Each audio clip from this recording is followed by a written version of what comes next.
Now, technology has been very, very important to international relations. Technology has been very, very important to internet. Technology alters the course of international relations. A state that fails to adopt technology will be left behind within the international political system. Technological adoption can make or mar a state. Technological adoption can make or mar a state. States that are usually at the forefront of technology are usually powerful, are usually successful. States that are usually at the forefront of technology are usually powerful and are usually successful. Since the 20th century, technology has been the major factor in the success of states when it comes to warfare. So since the 21st century, technology has been the major factor that guarantees the successes of states within the internet. If you fail to adopt technology, you will fail, you'll be destroyed. So if you want to succeed, you have to embrace that thing called technology. That is why America is the most powerful country in the world. Everything about them is technology, technology, technology, technology. They've automated killing. You don't have to see a human being before you kill that human being. That is why Russia is powerful. That is why you fear China. Even that is why you fear North Korea. That you are poor does not mean you should not be technologically advanced. They are two different things. Poverty should not be a barrier to your adoption of technology. I repeat it again. I said, powerful states in the world are always at the forefront of that thing called the technology. Technology makes a lot of difference. Yeah, Yahoo boys now, they don't have to use their voices of their girlfriends again. You know, girls were powerful back then. You are the one that will be using your voice to, you know, to snap the client. But now, with technology now, AI will do that job perfectly. With technology, AI will do that job perfectly. As states fail or states are destroyed faster or states become irrelevant when they don't embrace technology. So that is why that thing has now been defining what international relation is. Successful state, powerful states are usually technologically advanced. The successful state and powerful state are usually technologically advanced. Sorry, I hope you know they've created the robot dogs. Dogs now that kills. No, they not movies, so life. They've created robot dogs. I mean dogs. Then of course there are dogs that disarm bombs. That you don't have to use humans to use humans again. When you suspect the package is a bomb or IED, you just send that dog, control that dog to go there and open that package. Even if the dog dies, it's not a human being. They can always rebuild it. And again, they mounted a submachine gun at the back of the dog. And they just send the dog to be going around to shoot for it, to look for enemies to kill. That's technology. So states that are usually at the front of that thing are usually the most successful within the international political system. So that is how technology affects international relations. Now, there are two types of technology we are looking at. There is the soft technology and there is the hard technology. There are two types of technology that we are looking at. There is the soft technology and there is the hard technology. Okay, let's start with the hard technology first. The first innovation that helped modern warfare, the first innovation, technological innovation that helped modern warfare was the telegraph. You know what is called the telegraph? They are the great-great-grandfather of present-day telephone, of your mobile phone.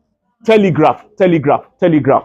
You know, that stuff allows them to make calls from one distance, one region to the other. Ask yourself this question. When they were fighting on the battlefield, listen, when they are fighting on the battlefield, that without GSM, how do they pass instructions, that's the general, to the troops? We are talking about 50,000 troops.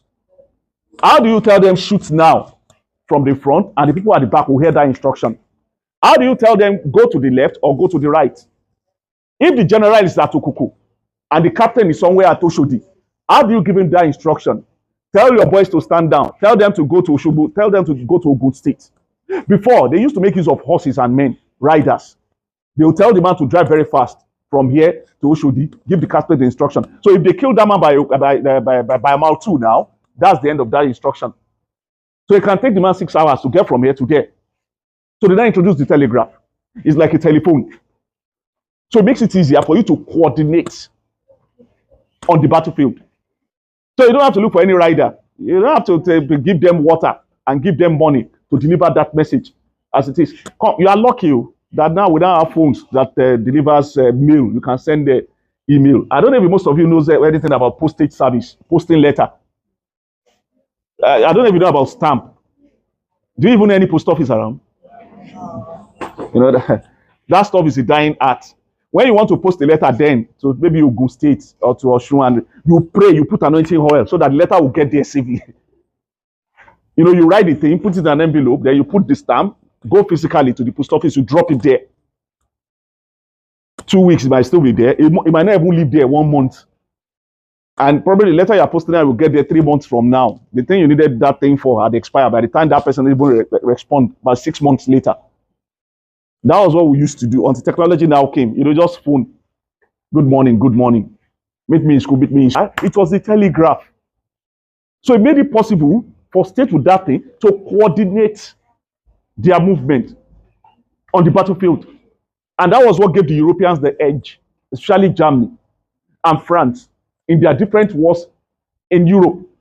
It gave the talking to 20,000 people is not, forget about what you see in movie. You are not even up to 1,000. I stress myself to talk. You are not even up to 500. Talking to you is stressful. Now imagine on an open field, the one man will address about 10,000 troops, and they all have to clap together at the same time. Thank God for the guy that invented the microphone and the speakers. And those are what technology made possible. If not for technology, we won't have this large class here now. It's not possible. Last we will not be able to accommodate you. So I said the first one was telegraph. Then from telegraph, you have all those other terrible innovation. You have the machine gun. Machine gun. That stuff also revolutionized warfare. You know why? Say, imagine when Africans are using their Dane guns to kill. When you fire a Dane gun, remember, you allow the smoke to clear. Then you are not sure everything has hit the person. That is not even your problem. The problem is reloading that thing. You know, you have to reload it standing. And as you are reloading, you are reciting incantation into that thing. You know, I keep laughing at the Yoruba. So when you are reloading, and so me that you want to kill, I wait, continue. Now you can see the disadvantage of that thing. And most times they load them through the mouth, muzzle. Until Europeans now came and they introduced the side loader. You can lie down to reload that thing and kill your enemy confidently. But there was still a limitation. A pistol can only take 6 bullets. So when you've taken 6 bullets, that means when you are reloading, the enemy can counterattack. Then one madman thought of that submachine gun. Now, human beings were evil. How you would think of what you can kill to kill others? I mean, used to kill others effectively is baffling. You didn't think of how to make ice cream better, how to make ice cream cheaper. So the man thought of that thing called the submachine gun that can spew about 50 bullets per minute. They didn't stop there. Another madman now thought of that AK-47 assault rifle. That's the best weapon in the world, Kalashnikov. That 50 bullets per minute is a waste of time. That thing will not kill effectively. How about some, I don't know, 100 bullets per some 30 seconds? And that's why it is the famous weapon. Everybody wants that thing. Now they created that thing, that Kalashnikov. So if you are using Shakabula, Dane gun against somebody that is using Kalashnikov, AK-47, of course, you know the outcome of that war. And it explains why the Europeans were able to colonize Africans easily and cheaply. Exactly. You are still looking for powder to put in that thing, and they are just sitting down, zipping their beer, and turning that thing and just rolling the bullets up and down, and before you know it, you are dead. That shows the importance of technology. We've adopted it now, presently. But then we were relying on Feriferi Lojunri, Funpa Ibante, Genekan Shubu, and all those stress of you recite incantation, call somebody's grandmother's name, father's name, Kenikon, then you say Shubu, Shubu, Shubu. How many people wants to Shubu? I'm talking of a battlefield that people want to kill you. I love Yoruba wars. They are very, very gentlemanly. You know, real Yoruba fighters. They don't rush you. They wait for you to say all your madness. I say, oh, yes, eh.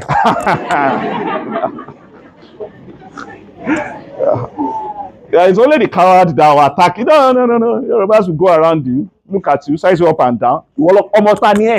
You just turn again and turn again. Can I continue? So I said, They introduced that massive gun. Yeah, you can see how that thing is now changing the face of warfare, then international relations. If you notice, all those countries with those things are now the ones at the front of international relations. That was why you heard how Britain colonized Nigeria. They came with a superior weapon. How America dominates the world power. They have superior weapon. So we continue. First World War, they also introduced what we call tanks. Madness again. Tanks. That they can put 5 people inside, and those ones will have bomb inside, and they'll be shooting people with that bomb. Tanks now. When you shoot that thing, the bullet will not enter. I mean, you can see how they've now been evolving. You are thinking of hiding behind the rock. They are already in the tank, moving towards you and your rock, and they blow your rock to smithereens. So that's why I said, in state that adopts technology that are usually at the forefront of international relations. Then from tanks again, they move to airplanes, dropping dropping bombs rather. That's even the easiest way to kill. You don't have to go through the road, pay Agbiru, nobody, no police, just fly, then keep dropping that bomb. On the end, it was an unbelievable innovation. Unbelievable innovation. Plane makes it possible for you to traverse water, to pass across water without stress. The plane makes it possible for you to travel across water without stress. Yoruba warfare, River Ogun, the enemy is there, the other one is at the other side. So you're happy that they can't cross. With a plane, all they have to do is just to fly there. They keep dropping that thing like eggs on the enemy. Explains why the West also dominated. The best fighters in the world belongs to America. Then you have Russia. Then you have China. So technically, if Nigeria wants to start a war with anybody, they should go to Benin or Ghana or Togo. They should leave all those countries. They should leave all those countries. Leave all those countries alone. Can I continue? So we said we have planes, we have tanks. Then again, we move ahead. By 45, they created one of the deadliest weapons that mankind has actually ever seen in its existence. Why they thought of that weapon, I don't know. Why they couldn't think of making, I don't know, no chicken to grow within 2 days or something like that, rather than for us to have enough food to eat in the world. Okay, to make better chocolate, that does not give you any health challenge. I do not know. Why they didn't create that, I don't know. But what they did, what humankind did, was to sleep and to dream and to wake up and create that monster called the nuclear bomb. Exactly. Sometimes you just think and you reflect, why did they create this thing? And why? That was why that Tower of Babel thing in the Bible, remember, God had to destroy them and change their languages or something. Their language. And to stop them. Somebody just, how can you create a weapon that can kill at a go 150,000 people?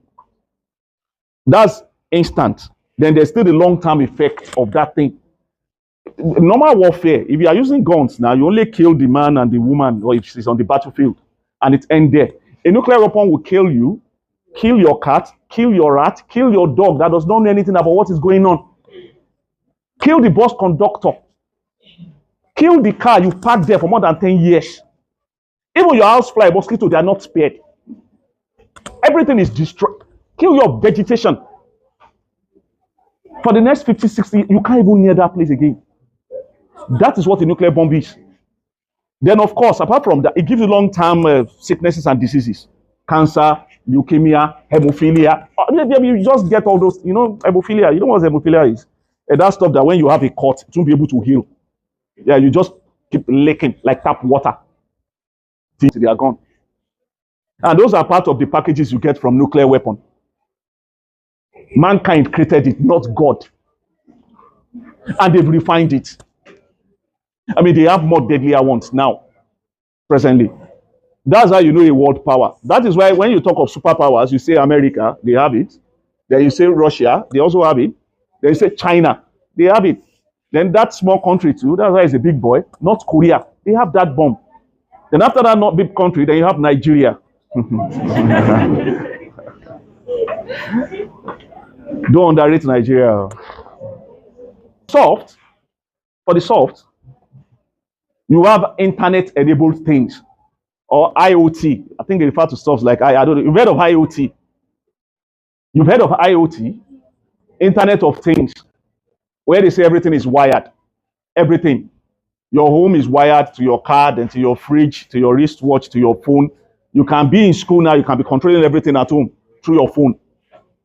So IoT. So it's the same way. Countries that adopt that technology are usually at the forefront of things. Bluetooth is something you not take for granted. Think of that thing called drones. Think of that thing called drones. Drones are deadly weapons that kills. You know why drone is unique compared to killing somebody with a gun? You don't have to be in the country to kill somebody with drone. America has been one of the most prolific countries that's been killing people with drones. But the operators of the drones that comes to Africa to kill are usually in America. The man is sitting in his house in America, making bacon and egg, drinking, zipping there, and pressing that thing, looking for who to kill.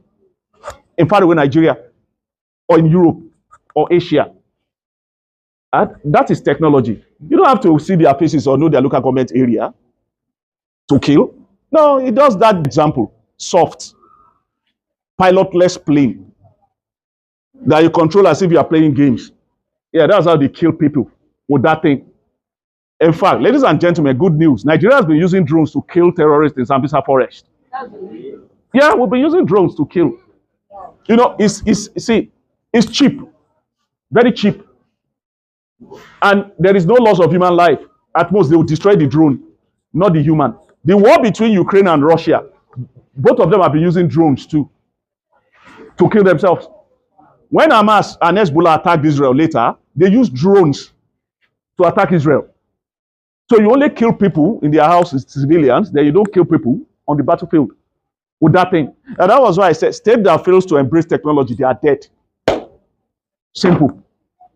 It is the state that survives that can talk about international relations. If you are dead, you can't now. That is why the sheep can never explain to people that it's innocent when the lion has killed it. What the lion will tell people, it deserves to die. It deserves to die. But the sheep is dead. So you cannot say, no, I didn't know. It is the story of the lion that you keep hearing. Can I continue? Now, if America should drop nuclear bomb on Benin Republic, there will be nobody to tell their story. I didn't use Nigeria because I'm still here. So when I leave here, I'm another country, I can sit there. But America is the one that will tell that narrative. That the Beninois, they are terrorists, they deserve it, they are not good people, and so on and so forth. Can I continue? So I said drone, number one. Now, usually, as I even said it, soft the technology are usually conducted through what we call cyberspace. Soft technology are carried out through what we call cyberspace. And in cyberspace, you get what we call cyber operations. And in cyber operations, you get 4 types. You have cyber espionage, cyber intervention, cyber terrorism, then cyber drone, number one. Now, usually, as I even said it, soft the technology are usually conducted through what we call cyberspace. Soft technology are carried out through what we call cyberspace. And in cyberspace, you get what we call cyber operations. And in cyber operations, you get 4 types. You have cyber espionage, cyber intervention, cyber terrorism, and cyber warfare.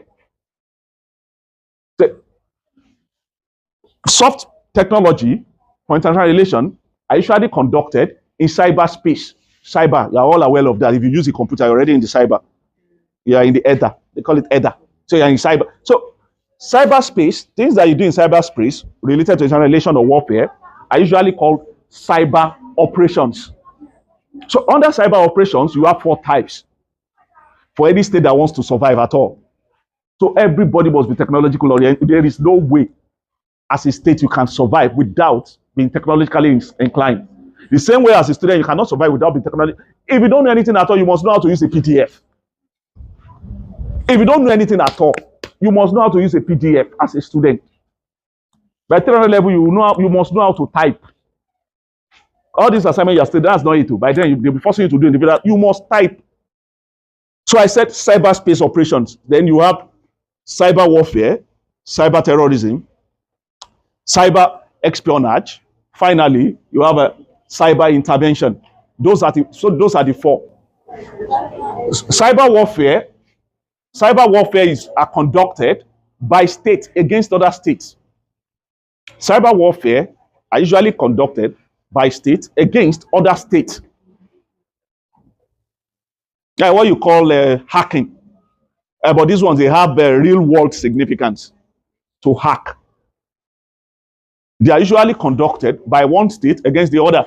Russia, China, North Korea, they are extremely good with cyber warfare. So Russia, China, 2014, Russia used cyber warfare to cripple infrastructural facilities within Ukraine. You know what is meant by infrastructural facilities? Electricity is controlled by the internet in most advanced countries now. So hackers can hack into that thing and shut it down. And yes, now you crippled all industrial thing. You cripple everything.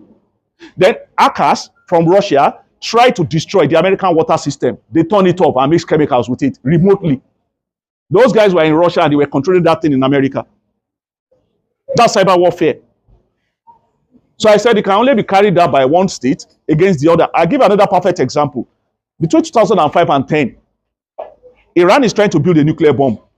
America didn't want Iran to build a nuclear bomb. You know what America now did? In America and Israel, they teamed up together and created a virus. The two of them teamed up, Nest, that's the name of that virus. They teamed up together and created a virus.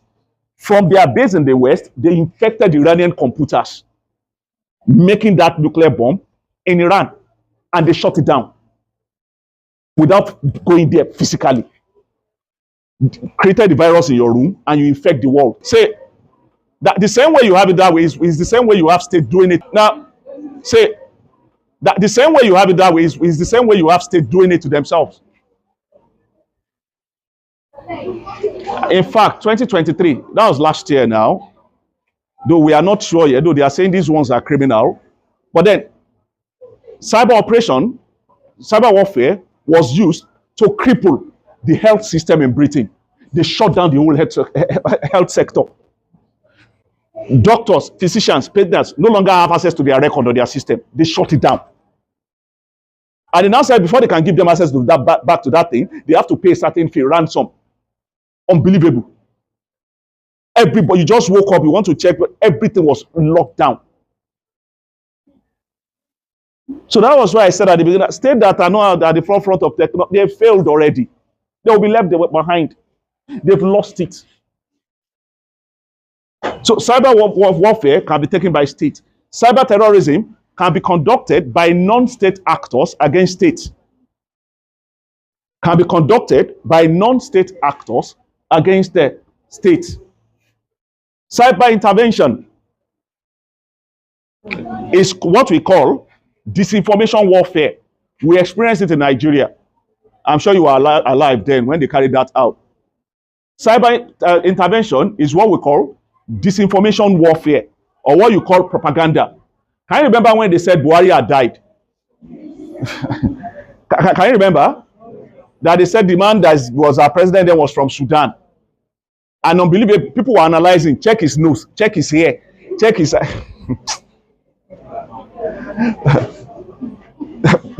More than 70% of Nigeria believed that thing. That's cyber intervention. They said that is not Buhari. There's Jubril. I mean, what is his name from Sudan? No, it's from Sudan. They said it's one Jubril, something from Sudan. And people started questioning that thing. And that's what you call cyber intervention. You target the hearts and minds of the people to convince them to see things from a perspective or to doubt their governance. That was what Trump did. That was what Russia did on behalf of Trump. That is why they're still having problems till today in America. More than 50% of Americans believe that Biden did not win that election. That it was Trump that won the election. We are outside. We said we saw it, that it was Biden that won. But Americans themselves, based on that cyber intervention conducted, especially by Russia and North Korea, they are doubting the authenticity of their own election. That's how powerful that thing is.